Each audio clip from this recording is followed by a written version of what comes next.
সূরা কাউসার পড়ে হাতের বৃদ্ধাঙ্গুলে ফু দিলে যে কেউ আপনার বাধ্য হয়ে যাবে। এটা পবিত্র কোরআনুল কারীমের একটি সূরা। পবিত্র কোরআনুল কারীমের ভিতরে ছোট্ট একটি সূরা হচ্ছে সূরাতুল কাউসার। অনেক সময় আমাদের স্বামী আমাদের কথা শুনে না।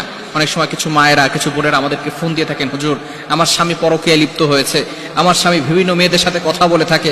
অনেক সময় প্রবাসী ভাইরা আছেন, তারা বলেন আমার স্ত্রী আমার কথা শোনে না, আমার স্ত্রী আমার টাকা নিয়ে ফুর্তি করে অন্যদের ছেলেদের সাথে কথা বলে, কিন্তু সে আমার কোনো কথা শোনে না।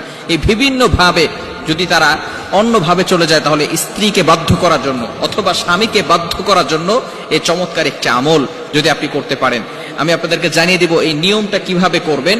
আবার অনেক সময় সন্তান কথা শোনে না, অফিসের বস শুধু আপনার উপর অত্যাচার করে, জুলুম করে, নির্যাতন করে, যার কারণে আপনি কঠিন বিপদের ভিতরে পড়ে আছেন। যদি আপনি এই আমলটা করতে পারেন, অবশ্যই আল্লাহ তাআলার পক্ষ থেকে সুন্দর একটা ফলাফল আসবে। 21 দিন এই আমলটা করবেন।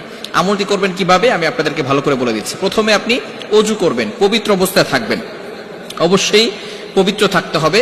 এরপরে আপনি ফজরের নামাজের পরে অবশ্যই ফজরের নামাজ পড়বেন, কারণ ফজরের ভিতরে বরকত রয়েছে। ফজরের নামাজ পড়ে আপনি পবিত্র হয়ে ওই নামাজের স্থানেই যদি আপনি পড়তে পারেন আলহামদুলিল্লাহ ভালো। আর যদি সেখান থেকে উঠে অন্য কোনো কাজ করেন, তারপরে ওযু অবস্থায় যদি সেখানে বসেন কোনো সমস্যা নাই, পড়তে পারবেন। আপনি প্রথমে ওযু করবেন, ওযু অবস্থায় সেখানে বসবেন, বসার পরে একবার সূরা ফাতিহা পড়বেন, এরপরে 4 কুল পড়বেন, কুল ইয়া আইয়ুহাল কাফিরুন।